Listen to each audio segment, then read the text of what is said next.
as well as online. Today we have a very exciting panel to close out the conference panels.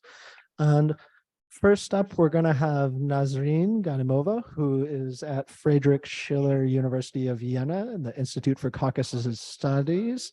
Afterwards, Kathryn Webb from William and Mary College is going to be presenting. Thereafter, we'll have Benjamin Sutcliffe from Miami University. And finally, Anano Kipiani and Tamuna Khoshtaria from CRRC-Georgia, as well as Ilia State University in the case of Tamuna. So without further ado, I would like to turn over the floor to Nazrin. So just as a reminder, you have 15 minutes. And so thank you. And the floor is yours. Thank you very much, Dustin. Can you hear me? Just to clarify. Okay, perfect. Let me just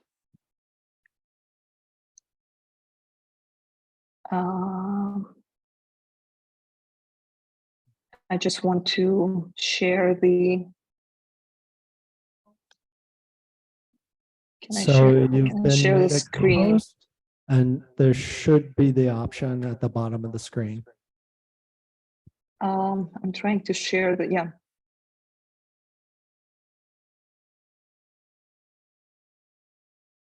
Just, can you see my screen now? Just a second.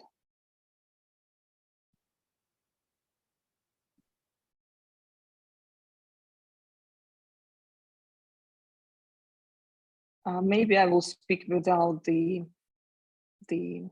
presentation because I cannot open share the screen. I'm sorry. Did you make me the host? Yeah, you are co-host, if I'm not mistaken. Also, if you want and you send Miriam the presentation, then we can share it on the screen. Okay, just a second. If you want, another speaker could go first so that you have time to transfer it out. Okay, thank you. Would that be fine with you, Kathryn? All right, great. Mm-hmm.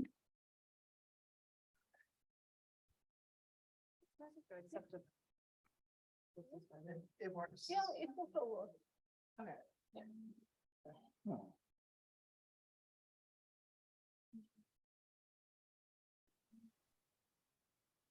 Hello. Okay, great. So here's my screen. My name is Kathryn Webb. I just graduated from the College of William and Mary in Williamsburg, Virginia this past May, and I'd like to present today on a paper that I wrote with two of my peers, Daniella Marx and Kennan Butcher, under the tutelage of our professor, Dr. Dan Maliniak. It's entitled Proximity and Public Opinion, the Effect of Mosques on Tolerance for Religious Minorities in Georgia. So just some background on Islam in Georgia as a very, very widely Georgian Orthodox country. The vast majority of the population here does claim to be. Whether or not they practice is another thing, but it's very deeply rooted in Georgian culture. That being said, a sizable minority, 10% of the Georgian population, is Muslim, that being around 400,000 people, primarily concentrated in the Ajara region, in cities such as Batumi, the second largest city in Georgia. This is for historical reasons, dating back to the Ottoman Empire, when they were one territory. So there are Turks who are Muslim, Azeris, and some other smaller groups like Kurds, Yazidis, Avars, and a small enclave of ethnic Georgians, but the majority are Turks, Turkmenians, and Azeris. Naturally, under Soviet rule, any religious practice was discouraged, so a lot of these mosques were converted into warehouses or other such facilities, some of them being restored after the 1991 collapse and some of them not being. But so what is our interest here? We noticed a trend in Russian language media that was specifically anti-Islamic in the way that it was presenting Georgian-Turkish relations. So we noticed at certain times where Russian-Georgian relations were particularly strained, there were more media narratives about like the invasion of Islam by Turkey into Georgia and how it was like taking over the culture and a threat to the country. So we saw channels like Channel 1, one of the most influential Russian language news channels that's state controlled, put out this story. It says Georgian Ajara turns into a Turkish region. The story was released in 2019, right after the protests in response to the Russian Duma member and the closing of flights from Russia to Georgia. So you see this like change of perspective that tries to appeal to pan-Orthodoxy in order to destroy the kind of relationship that Georgia and Turkey continue to build today as economic partners and diplomatic partners, as there's more of a turn to pro-Western and pro-NATO ascension sentiments. A clip that we found that was particularly interesting was the export model of political Islam in Turkey boils down to a simple formula voiced by the same Erdogan. Mosques are barracks, minarets are bayonets. Continuing the metaphor, it is obvious that the soldiers in Batumi have long crossed the border. So we looked at this partnership that a lot of these anti-Islamic or Ottoman Empire claims were based in. It's a partnership between Turkey and Georgia, bilateral agreement from 2010 to restore 4 mosques in Georgia and 4 Georgian Orthodox churches in the northeast of Turkey. Some of them were followed through on, others were not due to backlash and the like continued media streams about the Ottoman takeover. So one particular example is the Azizeh Mosque in Batumi. But even mosques that weren't entirely related to this deal, when they were restored either by Georgian or Turkish or just like local people who wanted to have a mosque in their community, there would be a lot of backlash after the publication of these stories.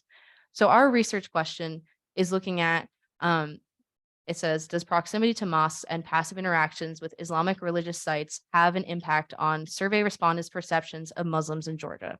So our idea was that if mosques are like a physical representation of Islam and its presence in a community that has been longstanding, some of the mosques that we logged have been there for decades, some of them are new.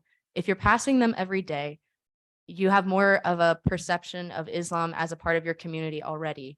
Because maybe with individuals, you're not entirely sure what their religion is unless you interact with them. But with these buildings, they're there. You see them, they're very distinct with minarets, with the call to prayer.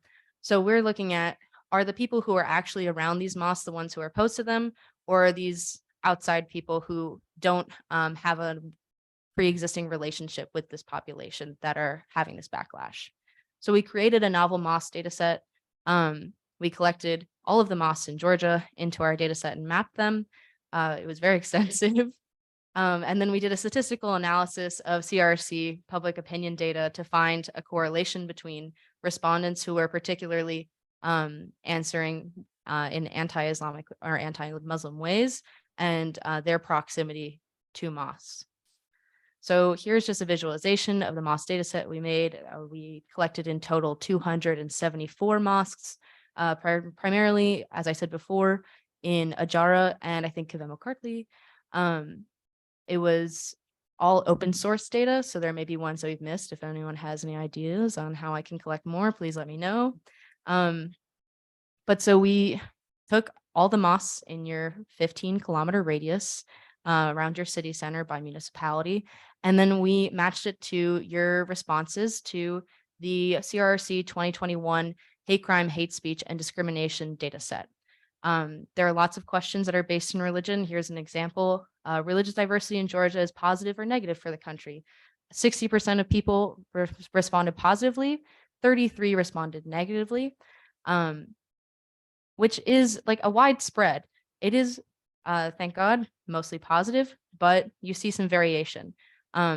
This is significantly more negative than the ethnic diversity question and the general diversity question. So you can see that this is a divisive topic. But the question that we chose to focus on in particular is question 5, which is, do you approve of doing business with? And then there's 25 different subgroups of people. It's a range. It goes from ethnicity to nationality, your sexuality, if you have a disability, And then it's also religious groups. So we focus on ethnic, nationality, and religious groups because a lot of them have deeply rooted ties to religion, even if it's not explicit. And then we did a factor analysis on this in Stata and in R. The factor analysis just recognizes patterns in how people are responding. If you're more likely to respond positively or negatively to one group, are you going to respond similarly to another group? So we found that there were two notable patterns in how people were responding. People responded positively to certain more Western groups. So you can see in this chart, the x-axis is how people responded to that group with factor 2, the second pattern. And you can see a clustering of Americans, Eastern Europeans, and Western Europeans. We considered this to be like a pro-Western variable. And then we have our anti-religious diversity or anti-Islam variable that is clustered around Turks, Muslims in general, Turks-Makedonians, and Azeris. You'll notice that this is separate from other Islamic groups, particularly Kurds, Yazidis, Avars, Kiss. And we just said that these are the ones who are the most prominent in Georgia, the ones who load more strongly on our factor 3. So we quantified how much factor 3 people had, so how often they were responding this way on this group. And we made that our dependent variable for our regression analysis. And so we tried to predict how much factor 3 people would have with these variables. So the number of mosques in a 15-kilometer radius, but also people's sex, age, education level, ethnicity, religion, how religious they are, and then if they're urban or rural. And then in the end, we found that the proximity to mosques has a statistically significant negative effect on anti-Muslim sentiment, that being a double negative.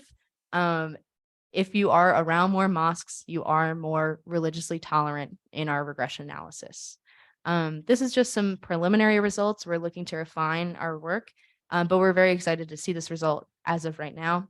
I'd like to thank our professor, Dan Maliniak, my friends and family, my co-authors, and the CRRCs, particularly David and Julie George, for helping me with this data set. Thank you.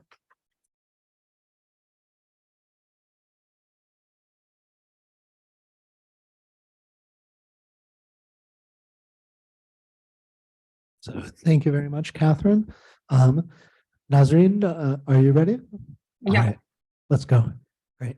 Okay, should we?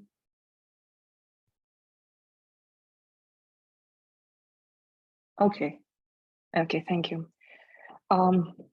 Thank you once again for giving me the opportunity to talk. I'm Nazrin Gadimova from Friedrich Schiller University at Jena, and my topic here, what I want to discuss, and I think it's really important to discuss in the post-2020 period, the dominant attitudes and factors shaping public opinion in the conflict-affected societies in the Nagorno-Karabakh conflict. I think it's really important to discuss because, unfortunately, while the majority of research is being made on the geopolitical factors and the role of great regional and great powers in the region and how they affect the regional situation and the conflict resolution. Unfortunately, not much information, not much discussion is being given to the analysis of the public opinions, which I find as one of the most, if not the most important factor impeding peace resolution. Could you please make a next slide, please? Yeah, I think that public opinion can be seen as one, if not the main obstacle to peace. And the consequences of the 2020 war, unfortunately, it even more aggravated the situation in the way how the societies are now even more radical against each other due to the consequences of the war itself. For the Armenian and Nagorno-Karabakh societies, we have to understand the consequences of the war and the inflow of new refugees. The new front line, which was, while before the war, the front line was closer to the Azerbaijani villages. Now, after the 2020 war, the front line is close to the Karabakhi villages. And also, like, we can see the clashes at the Armenian-Azerbaijani border itself. We also see the escalation at the Lachen corridor, and the establishment of checkpoint there raises new concerns for the future of the Karabakhi population, the population of Karabakhi Armenians. If we think about the Azerbaijani perspective, although there's a euphoria for the victory over the war, there's also lots of new emotions inflowing in the society as the new findings of the destructions of the First Karabakh War are being now observed, when the army and the journalists had finally reached had the access to the territories around Nagorno-Karabakh, like the occupied territories. They have seen the level and extent of the destruction, the herbicide applied, like in Agdam and other relatively big towns of the region. There's also the casualties that we are observing at the landmines, because like the lack of the maps of the landmines, it brings new casualties and new deaths. And unfortunately, this situation does not really contribute to the transformation of the attitudes. We have very negative attitudes in both Armenian and Azerbaijani societies. And even though the roles of winners and losers switched, and we have to admit that now in the Azerbaijani society, there are more people who are satisfied with the current situation, and they are okay to, to the peace agreement and to the settlement of the situation at this level. Of course, for the Armenians, there are much more grievance and dissatisfaction with the current status quo. However, it might be kind of tricky, and we have to understand that there are different interpretations of peace and even polarized interpretations of peace in Armenian, Nagorno-Karabakh and Azerbaijani societies. Next slide, please.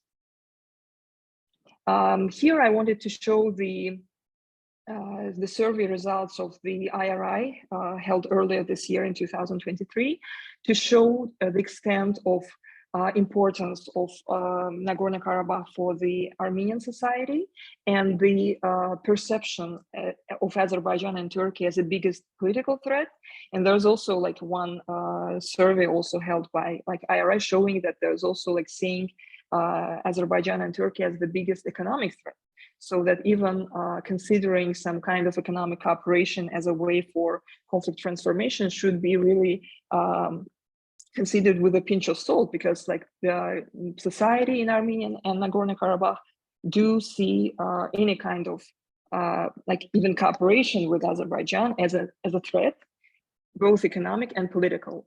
If we look at the right part of the screen, we can see that out of 10 options, 7 answers were related to more or less to Nagorno-Karabakh in the way of priorities, how people perceive the most important directions for Pashinyan governments to get some real achievements in the next 6 months, so that we can see here the improvement of farming conditions, protection of national security, establish peace, opening the Lachen corridor, pro-Armenian settlement of Karabakh issue, army, and strengthening foreign policy as the crucial aspects that the society is really concerned with.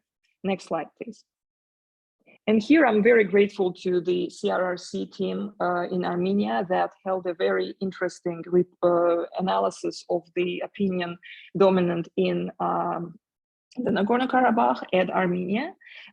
Here above you can see the brown, the upper brown numbers are showing the position of the attitudes of Nagorno-Karabakh society, and the down, the red line shows the position, the opinions of Armenians. And we can see that it's quite maximalist.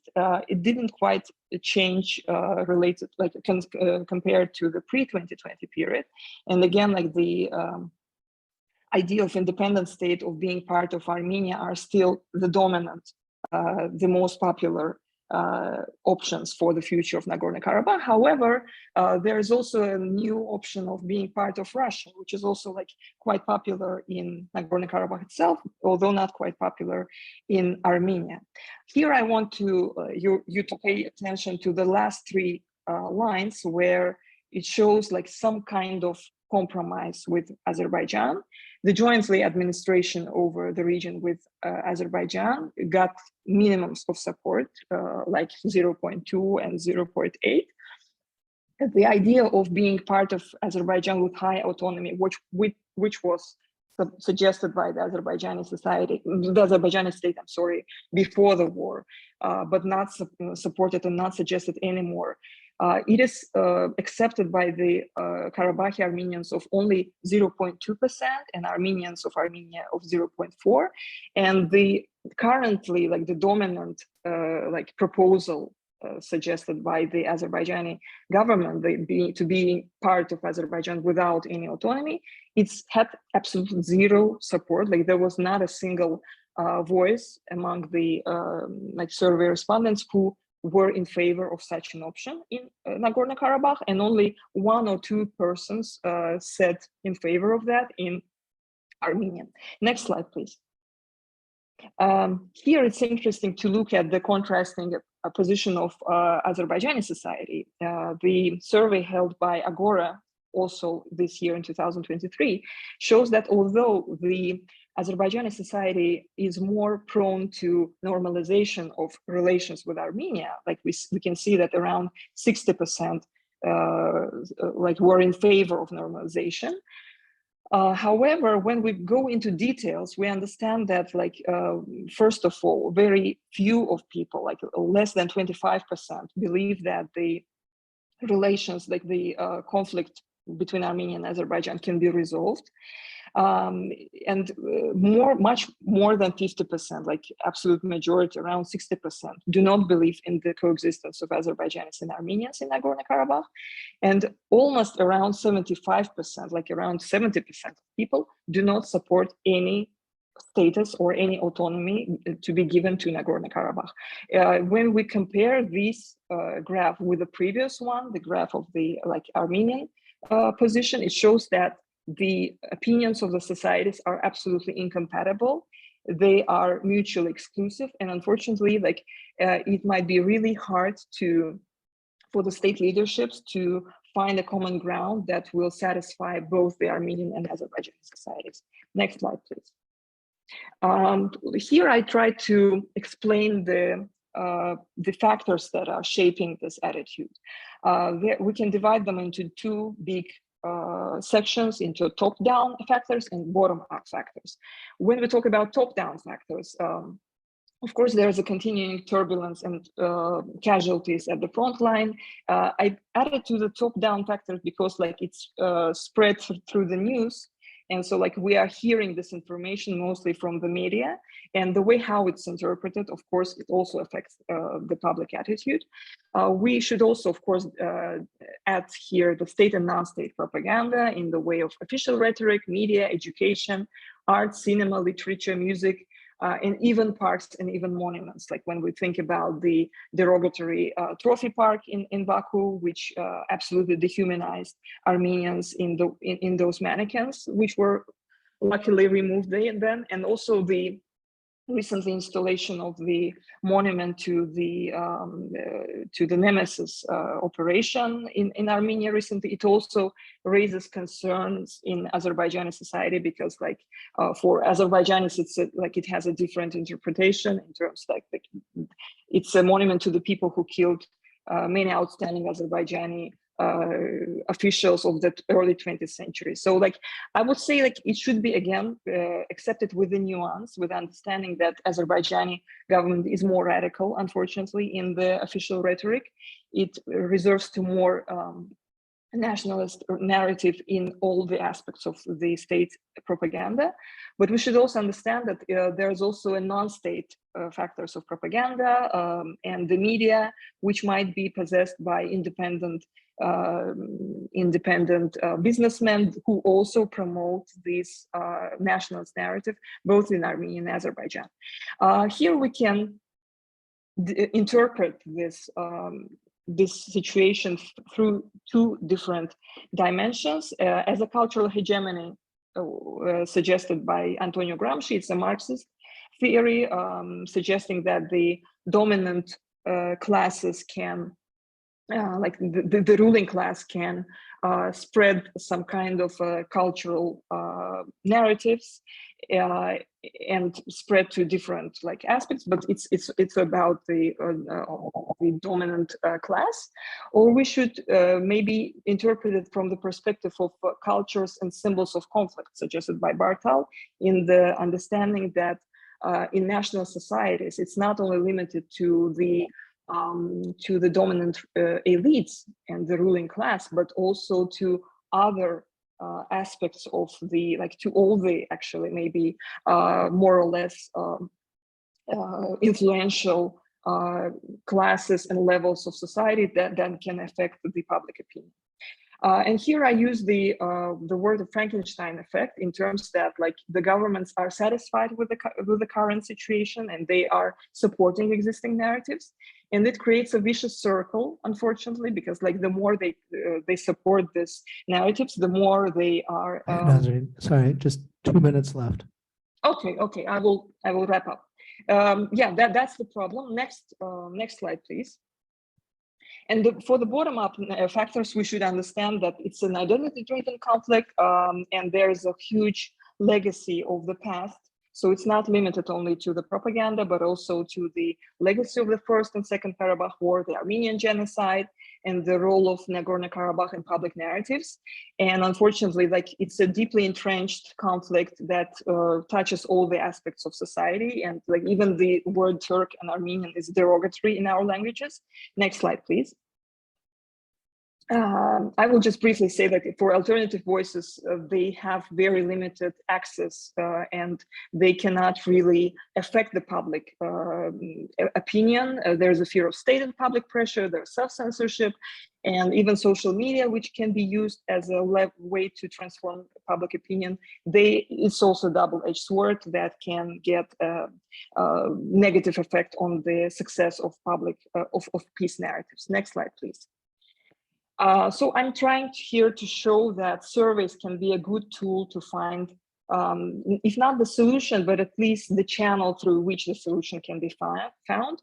And here I suggest that we should have a more nuanced surveys in way how media can affect people, to understand like whether people use social media, whether they have experience of communication with the other side, what is the role of Armenian genocide and First Karabakh War in shaping their attitudes. Next slide, please. And also to understand who was affected the most. Like we should understand whether different groups have more or less radical opinion and whether they should be treated differently. Veterans, soldiers, and family members of like mothers and widows of the soldiers. It's also affected to refugees and IDPs, younger and older generation, and how the Soviet policy can really alleviate the negative attitude, geography and proximity, whether big cities can be more radical. And the final, next slide, please. And I think like it's important because like we can build the strategy based on the findings of such surveys. And I think the CRRC can be really very helpful in that, to understand which part of society is more radical and vice versa, more moderate, and can be a harbinger of of a new peace narrative and can be helpful in peace building initiatives, how these opinions are being shaped and how this like red lines should be omitted. And it can be really helpful not only for the peace building initiatives and for peace building organizations, but also for the government policy as well. Thank you.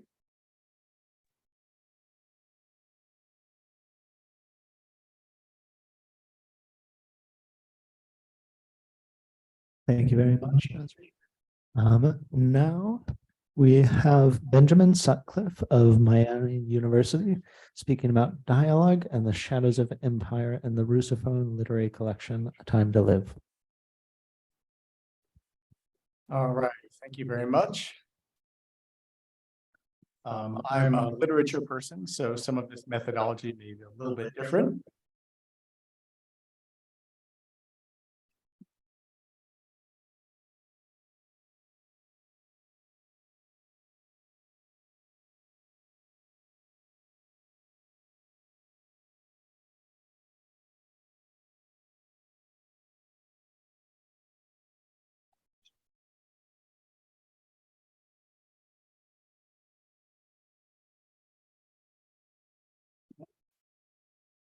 Okay.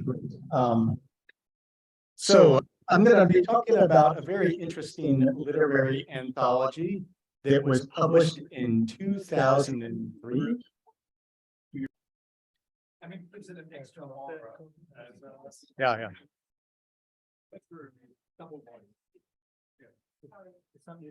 Let's see.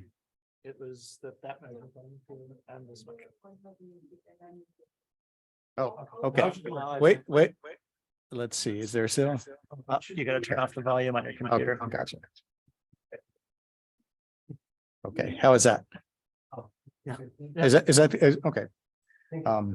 Great. So some of you have had some time to look at this photograph and you figured out that this is in fact the former Minister of Culture and Protection of Monuments, Guram Adisharia, who is the editor of the literary anthology Vremya Zhit, which was published in 2003, and it's devoted to the conflicts in the South Caucasus in the 1990s. So this is what I will be talking about here. This first attracted my attention because this is comprised, this is a literary collection that's comprised of 18 authors from Abkhazia, Ossetia, Azerbaijan, Armenia, and Georgia, who contributed fiction and nonfiction and essays. And it was all translated into Russian in 2003. And this is something that, of course, simply could not happen today, I would argue. The three editors are Guram Adisharia, whom, as many of you know, is from Sukhumi, but fled in the 1990s. Batal Kabakhia, who is from Abkhazia and who remained in Abkhazia, and a talented author, Daur Nachkebia, who some of you may have read his novel in Georgian translation, or as I did in Russian translation. Since we're talking about something in dealing with Russian, especially in Tbilisi these days, we have to talk about the political and cultural aspects of language. Very great that we already had a reference to Antonio Gramsci and cultural hegemony, because that's going to come in handy here. This term Russophonia was coined very recently to talk about things that are written or translated in or into Russian by non-ethnic Russians and by those outside of the Russian Federation. So let's be perfectly clear that writing in Russian or using a Russian translation does not mean that you are supporting Putin. In fact, most of these authors are very, very anti-Putin. There are two people who've done a lot of work in terms of theorizing Russophonia, Naomi Caffey at Reed College and Tamar Klopotadze, who, as you can tell, is someone who's very close to Georgia, but recently received her PhD from the University of Oxford. Now, Adisharia makes this a little bit even more complex, because he talks about how this collection, A Time to Live, Vremya Zhit in Russian, is the book of 5 languages. Well, okay, this accounts for all of the languages of the South Caucasus, except for one, which is not historically a language of the South Caucasus, except for its colonial presence, which is Russian. So for him, he clearly sees Russian as less of a language than a mediation tool or kind of a translation tool. And again, looking back from the vantage point of 2023, this seems almost quaint.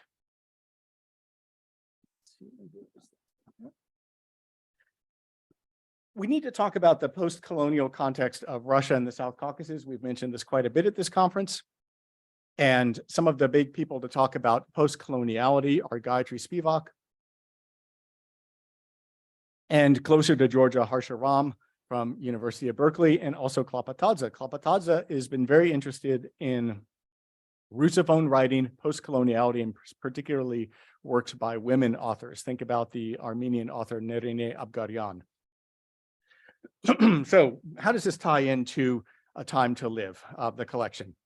We can see various instances and traces of Russian cultural hegemony. One of the stories set in Soviet Abkhazia, written by Alexei Goguya, is we have characters complaining that they cannot get into university because even though they're fluent in Georgian and Abkhazian, their Russian is not good enough. We also have, not surprisingly, in a collection of works about the 1990s and conflicts in the South Caucasus, lots of this direct discussions of Russian military involvement.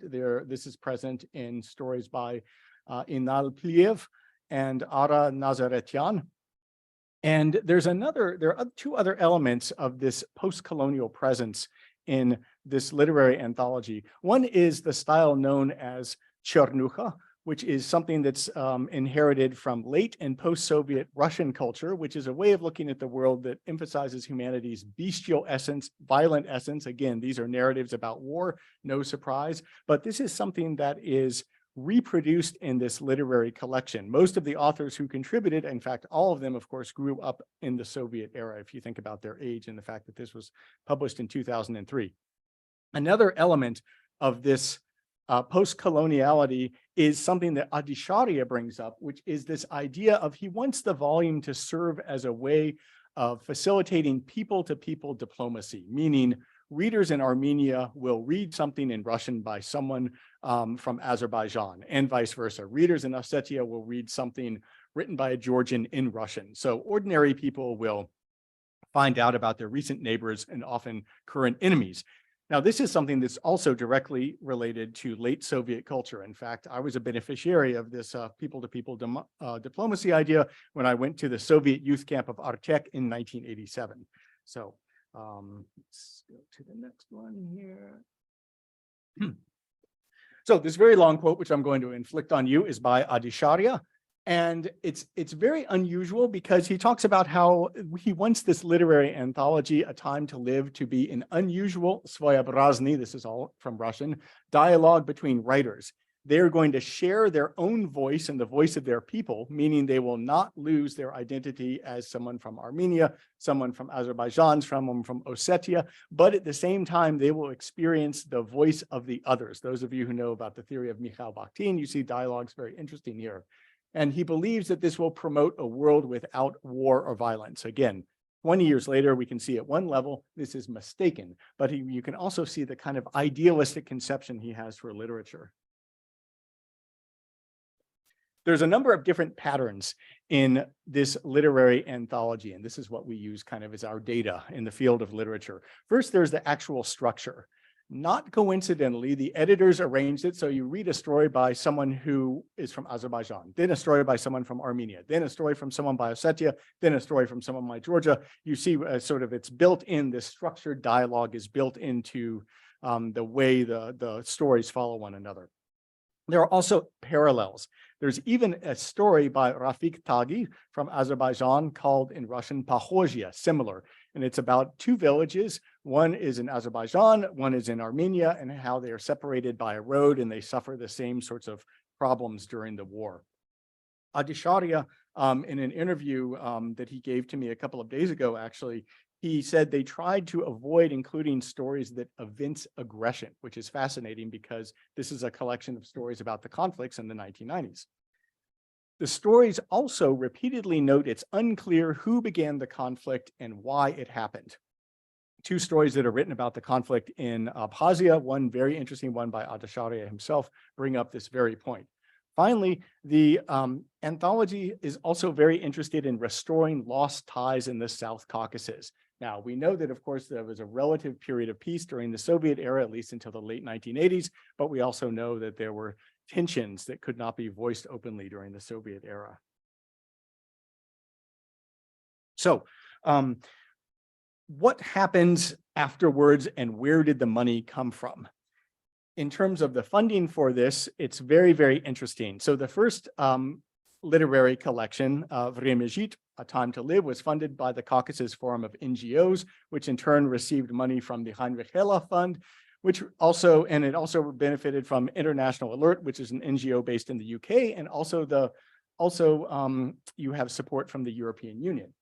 So you have a rather strange, ironic situation. You have a literary collection, which is for and by people who live in the South Caucasus. It is translated into the language of the colonizer, Russia, and it is funded by the former colonizers, because where are the world's great colonial empires, right? In terms of their legacy, we think immediately of the UK and France and Spain, et cetera, et cetera. So it's a very, very interesting situation here. What were some of the results of this?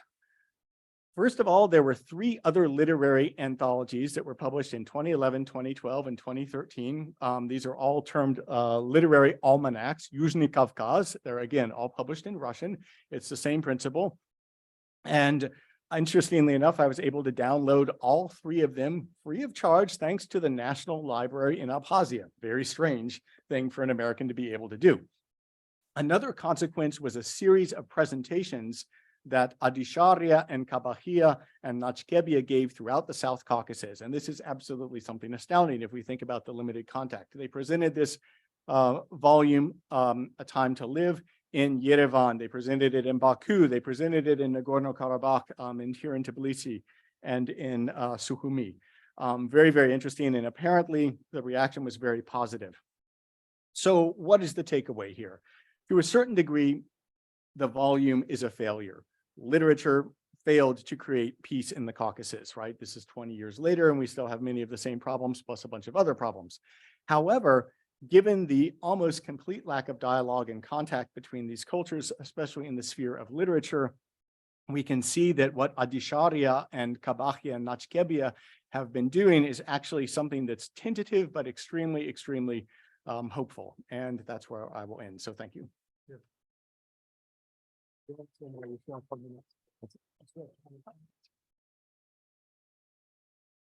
So thank you very much. And the final presentation in this panel will be from Anano Kipiani and Tamuna Khoshtaria. So please do, you have the floor.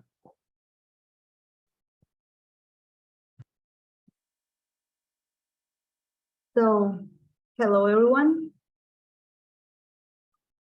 I think we can start now, right? Can you hear me well?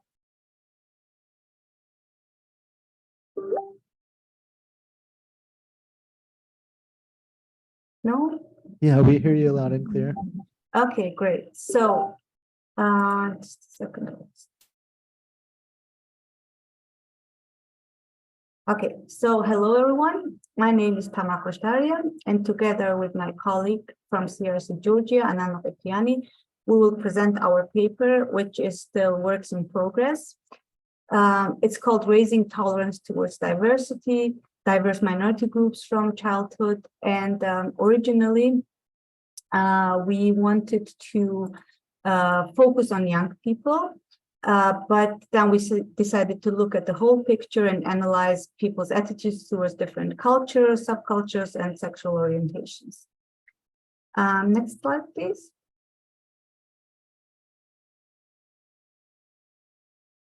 So just very briefly, what tolerance is and why it matters. According to Cohen, tolerance means acceptance. So basically, tolerance implies that people accept ideas and lifestyles with which they do not agree and that are incompatible with their own ideas and lifestyle. For example, Walter says that tolerance makes difference possible and difference makes tolerance necessary. So many scholars talk about the importance of tolerance and why it is important if we want to live in a diverse, equal, and open society. And as you know, this topic is especially important in Georgia, as the society is quite polarized in this regard, and tolerance is essential for people to live in a peaceful community. Our research questions are the following. So we have 3 research questions. The first one is, what are the attitudes of people in Georgia towards different cultures, subcultures, and sexual minorities? And these questions we will try to answer with quantitative data, which Anano will present shortly. And as for the second and third research questions, which are how are these attitudes translated into actions and how minority groups feel about these attitudes and actions towards them, we will try to answer with qualitative data, which with results of focus groups and in-depth interviews, which were conducted with different minority groups.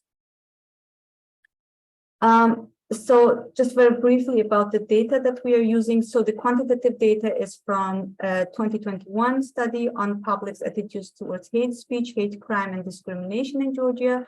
It was commissioned by Council of Europe and conducted by CRRC-Georgia. And as for the qualitative data, in this presentation, we focus on a study on social and economic needs of LGBTQI community in Georgia. It was commissioned by NDI and conducted by Equality Movement with the help of CRRC-Georgia. So the quantitative study is a representative study. Originally, it was the population was of Georgia was drawn in 2018 using a complex clustering with stratification sampling approach, and then in 2021, CRRC-Georgia returned to the same clusters and conducted a survey fieldwork. So it's a partial panel survey, but today we will just present the 2021 data with over 2,000 respondents. And as for the qualitative study, as I already mentioned, it aimed to study and analyze the main challenges related to social and economic conditions of LGBTQI group, and overall 10 focus groups and 8 in-depth interviews were conducted with the community members in April 2022. And now I think I will give the floor to Anano so she can present the survey results, and then I will return with the qualitative data results. Thank you, Tamuna. So I'll try to be fast and not to talk too much. So I'll present you now the survey results. The first question we have asked in this survey was about what is the first in mind when talking about minority groups in Georgia, and here are answers what respondents gave. However, you can see that some of them overlap. That's why we have grouped them, and the next slide gives the real picture. So more than a third of people, when thinking about minority groups in Georgia, ethnic minorities are the first minorities which come to mind. First, and the second is LGBT people, and the third is religious minorities. Moreover, less than a third cannot think of a minority or does not know the answer at all. And hence, since these are the main three minority groups, so ethnic minority, LGBT people, and religious minorities, that's why we built our regression analysis on these minorities, and our analysis is on these three minorities, basically.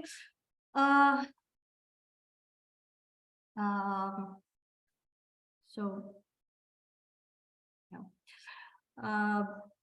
the next question is about that people were asked about diversity in Georgia, where it's positive or negative for a country.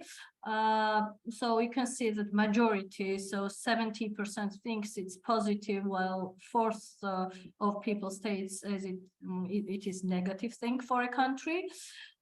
We also asked about the reasons for positive thinkers and negative thinkers as well.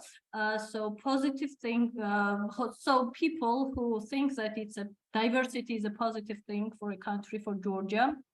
You can see that the top three reasons they mentioned are diversity makes life more interesting, or diversity is positive in and of itself, and diversity contributes to the cultural development. And those who think that diversity is an issue for a country see some threats against Georgian culture and traditions, so 40%, and about fourth of them named that it weakens national unity. The similar questions we are asked about specifically ethnic diversity in Georgia, about the same share of people considers it as a positive thing for a country, and the share is almost the same for negative thinkers as well. Top three reasons why ethnic diversity is a positive are the same. So I won't repeat in this case. Don't want to waste your time.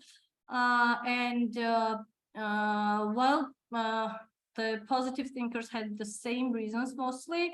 Top two reasons for negative thinkers are the same as well. So that ethnic diversity threatens our culture and traditions and weakens national unity. But the third one, so 14% considers that ethnic diversity divides the country. A bit less people considers religious diversity as a positive thing for Georgia. However, the share is still majority. So 60% thinks that religious diversity in Georgia is positive thing for a country. Those who think that religious diversity in Georgia is a positive thing mentions the same reasons as in previous questions.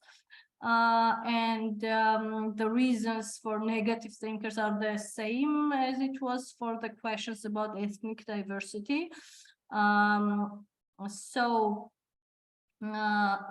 We also asked some questions about LGBTQ people. So we have asked, do you approve or disapprove of people like you doing business with homosexuals? And you can see that almost third approves, but majority disapproves. So 60% disapproves.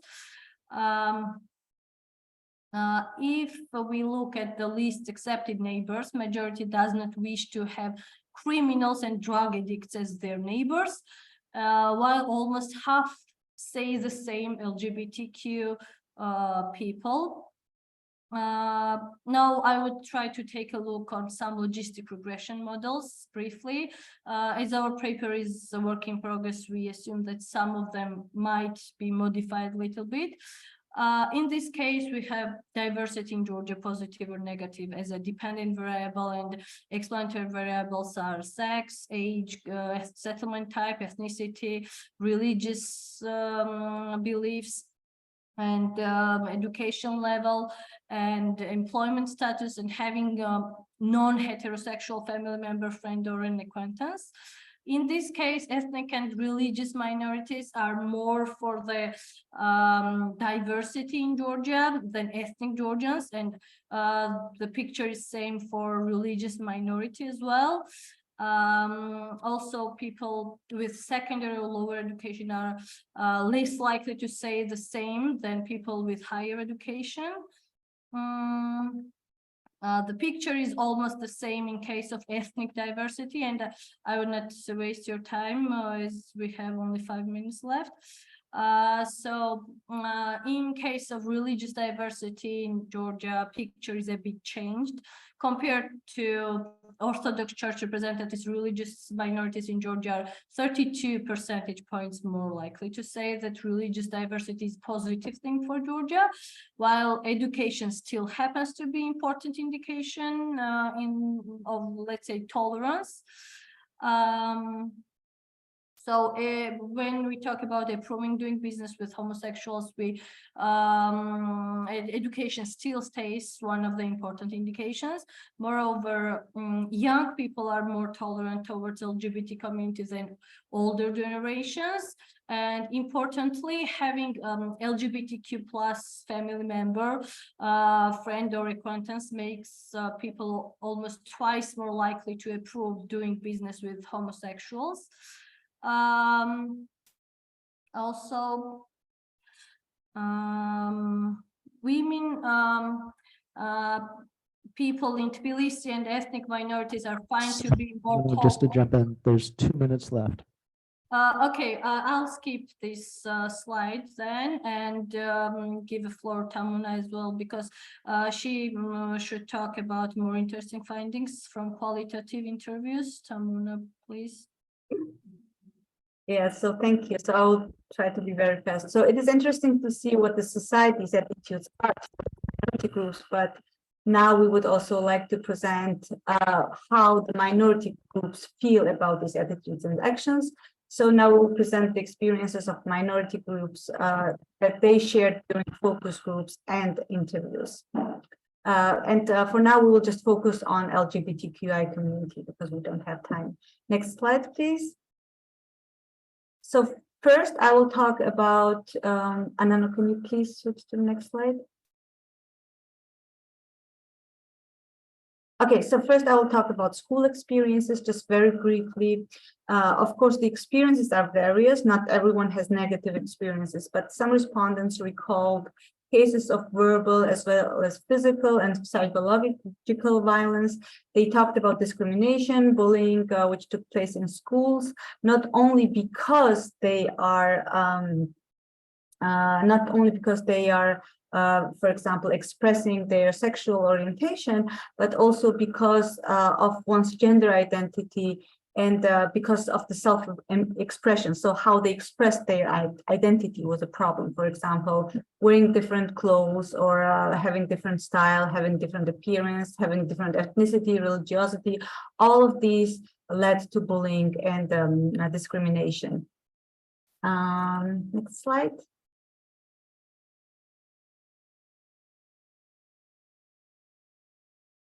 Okay, so some of them remember their school period positively and note that there was no cases of discrimination of bullying, but this was in many cases due to the fact that they did not, they hid their identity, so to say. I will just give you one quote. So as one of the gay men respondents said during the focus groups, the situation at the oops, this is for the higher education. One slide up, please. Previous slide. Okay.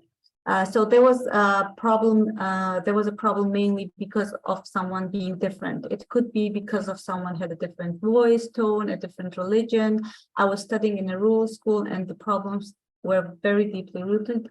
As for the bullying in my direction, there was such bullying that I was called women's names. So I started to play in order to survive every day. I started to pretend to be someone else. How to say? I was hiding my orientation. Okay, now we can move to the next slide. It is about higher education. So compared to school, there was a less discriminatory environment in higher or professional education institutions, where according to the respondents, they met relatively more tolerant people with different mindsets, with different opinions. But despite this, some students and lecturers also had homophobic attitudes at the universities, and you can see the quotes, but I don't have time to read them. So I guess we'll just skip them. Employment experiences. So here, community members have different experiences regarding their employment.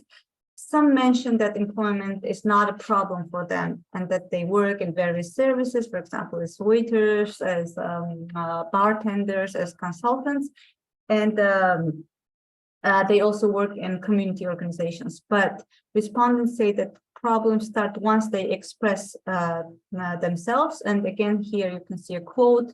There might be a problem. There might not be a problem of employment, but here's the case of self-expression. The main case in a case is an expression when you are different and express yourself. For example, with hair color, I can recall I was once working in Batumi and my manager often bullied me because of my hair color.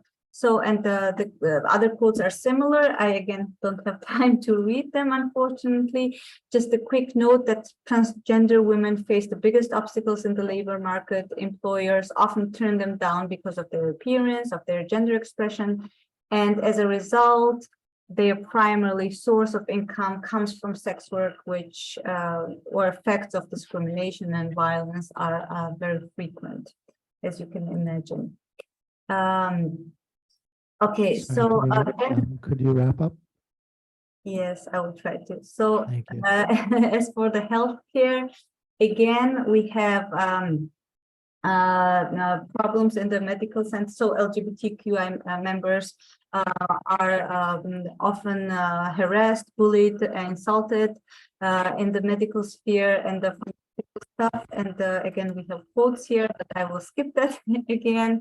And they have fear of violation of confidentiality or discriminatory treatment makes the community members either refuse to use certain services or just hide their orientations and their identity. But the worst case is that, go to the next slide. So the worst case is that when they experience violence at homes, so some of the community members talked about the violence they experienced from their parents, which is very depressing, actually. I'm sorry to cut you off, yeah. but 15 seconds. Okay. Okay, then I will just skip to the ideas of recommendation. Anano, can you please go?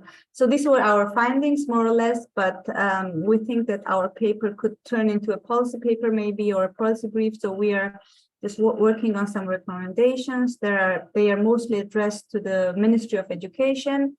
So what we know from the literature is that infrequent contact with people of other nations and ethnic groups is linked with partially intolerant attitudes towards them, as people tend to be more intimidated by people they know little about. So one of the recommendation could be that to ensure more interaction and communication between ethnic Georgians and ethnic and religious minorities. So this can be done, for example, using, I don't know, organizing some presentations, some lectures about minority groups. The minority group representatives could themselves maybe do this presentation.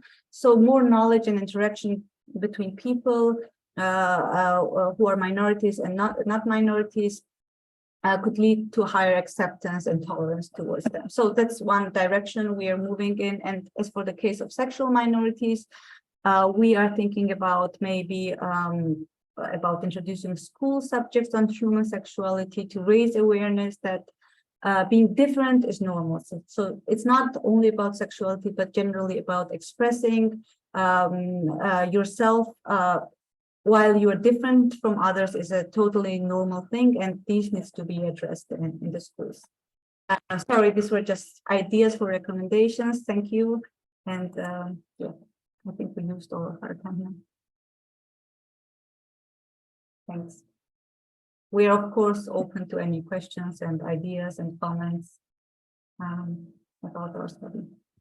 So I'd like to thank all of our speakers today, and we do have about 10 minutes left for questions. And so would anyone, I see Hans, so I'll pass the mic over to Hans, and then we will potentially collect more questions, potentially let the speakers respond. Thank you for the great papers. There's lots of things to engage with. I have two questions, one to Nazrin, which also I thought was a thoughtful paper. I will bring up something that you probably won't like, but I do think it needs to be said. You phrased this and framed this in terms of identity. If you ask the questions, take the survey questions that you had showed kind of less than 1% support for, and rephrase this, do you want to be jointly administered by an aggressive dictatorship that ranks after Iraq, Egypt, and Iran in terms of Freedom House rankings, then you get rather different results. And ethically, you cannot separate this component out of this underlying question. So I realize that's an uncomfortable topic, specifically from the Azerbaijani angle to talk about, but I've written about the ethics of this conflict, and we simply cannot leave the form of governance out of this. Tamuna, Anano, I loved your paper. Super quick question. I think this is super interesting work. I wondered whether unpacking how people represent themselves as LGBTQ minority matters also. There's one version, whether that's an outward and primary identity. There's been in Armenia the very interesting phrasing by Pashinyan, who said, I talked to a waiter in Paris, he's Armenian, and he said, I had to leave because I couldn't live as a gay person in Armenia where I was, where it is in that way, it's not the primary identity. The primary identity is, you know, I am of this country. I'd like to be able to stay in this country, and I don't want to be forced to leave. And whether that might be an interesting way of testing, because the primary identity, which is presented in that survey or two people to respond to, ends up being one that appeals to inclusion rather than to difference in the first place. So I guess we can let the speakers respond to these actually, and then we can collect a few more. Should we respond? Yes, please. Yeah, thank you very much, Hans.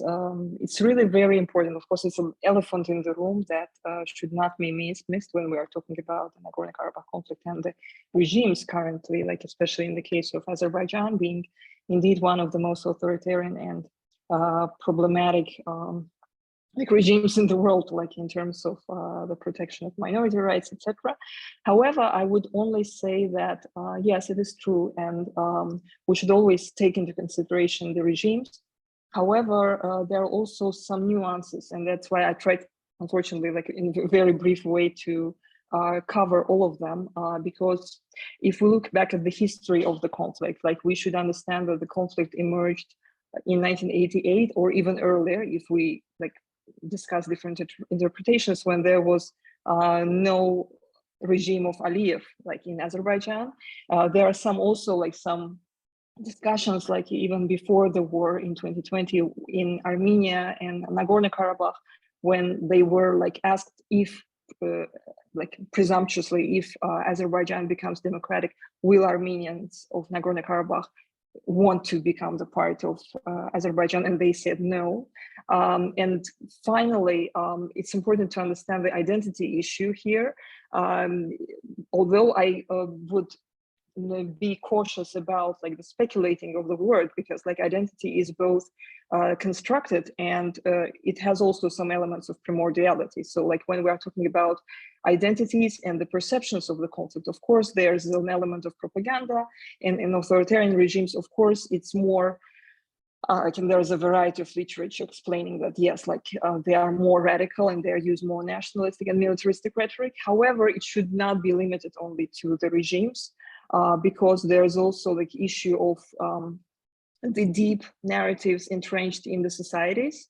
And it's also the case for Armenia and both Azerbaijan, unfortunately. And we should say that at some point when it was the constructive like element of identity being shaped during this 1960s, 1970s, 1980s policy during the Soviet time, throughout the years, it transformed into the primordial element of identity, so that today, the absolute majority of society in Azerbaijan and Armenia perceive Nagorno-Karabakh as an important element of identity because it happened throughout the years, throughout the history. Again, like if we look back at the history of the conflict, like we can see that anyone who was trying to compromise on the conflict, be it Levon Ter-Petrosyan or Elchibe and others, they were losing support in public. And that's why I'm here using the like the Frankenstein effect, the term that we developed jointly with my Armenian colleague, Anush Petrosyan, on the idea that unfortunately, due to the outcome of the propaganda, like there was created a monster of nationalism dominant in both Armenian and Azerbaijani societies. I don't want to sound at both sides, but unfortunately that's the case here.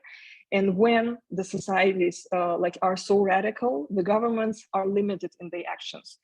So in fact, unfortunately, it creates a vicious circle. For authoritarian Azerbaijan, actually, it might actually be interested to make some concessions to Armenians of Nagorno-Karabakh, because it faces another big problem of Russians peacekeepers, and it actually, of course, it wants to make them leave. But unfortunately, it's limited in the actions because it understands the consequences. If Azerbaijani government today announces that it wants to grant autonomy, or even like I cannot imagine this, like grant independence to Nagorno-Karabakh, it will be immediately removed, like it will be overthrown within a day.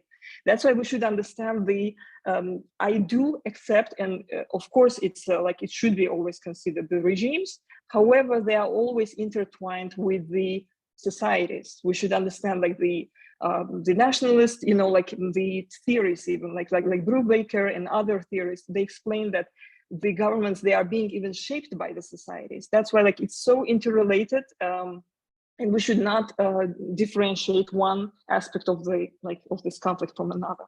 I hope I answered your question. Thank you. Thank you. Tamuna and Anano? Yes, so thank you, Hans. I think the question was about how people primarily identify themselves, if I understood it right. So just very briefly to tell you about the respondents which were involved in the qualitative study. So these were people, these were gay men, lesbian women, bisexual men, bisexual women, transgender women, and also transgender men and people who identify, who are like non-binary, who have non-binary identities. So I would say that these people were involved, primarily identified themselves as LGBTQI community, and these were recruited via equality movement. So basically, equality movement wanted to study their community. So these people who were involved in the study, they are very sure about their identity. So it's the thing that they are sure of, and they are also a little bit, proud, and they want to talk about it. But there are also, of course, a lot of people who do not push this identity forward, so to say, because of many things. But if that was the question, so our respondents were people who, so to say, want to push their identity and who are sure about their identity and are proudly talking about the problems, not proudly, but just talking about the problems because they want to emphasize them and they want some solutions for the problems. If that's the question, I'm sorry, I don't quite get it. Thank you. So does anyone else have any questions for our panelists? Julie? Thank you, everybody. Like, I loved every single one of these. My question is for Anano and Tamar. I'm curious, I found your presentation very insightful, but also very intuitive in a way about what we know about kind of intolerance, especially to the LGBTQ plus community in Georgia. I was kind of taken by your policy recommendations, though, that are designed to ask the government to do more tolerance trainings and these sorts of things. And I guess I have a cynical political hat on when I wonder whether or not you think that the current government leadership would be receptive to those sorts of policy suggestions at all. I don't know, do you want to or should I? Thanks for the comment, and I agree absolutely. So unfortunately, yeah. Yeah, so we are aware that we will do this huge work and no one, we will just circulate it in a bubble, so to say, and that people who already know about it will talk about it more. But we still think that it doesn't mean that we do not write policy papers about it, right? So generally, we know that there are a lot of issues in Georgia. A lot of people work on these issues and write policy briefs, and then we can see that there is no link between science and the government, so to say, so that government representatives or policymakers do not really make use of this great data. But to be honest, I don't think that we should stop this practice. So we should write, we should talk about it more and more, even if it is intuitive for a bubble of people, but it's not intuitive for the population. So generally, CRRC aims to reach more and more people with these papers and policy briefs. So the answer would be, we do not have huge expectations, but we have hope. So yeah, so we still want to do the work we do, and we hope to reach at least part of the policymakers, and at least to raise their awareness that people are working on these issues, and there are groups of people in the society who care about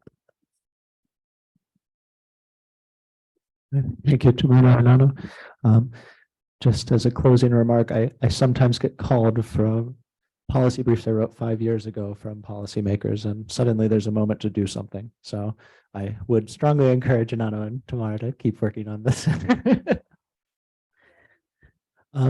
So once again, thank you to all of our panelists for our wonderful, wonderful presentations. And thank you all for being such a wonderful audience. One final round of applause for our panelists.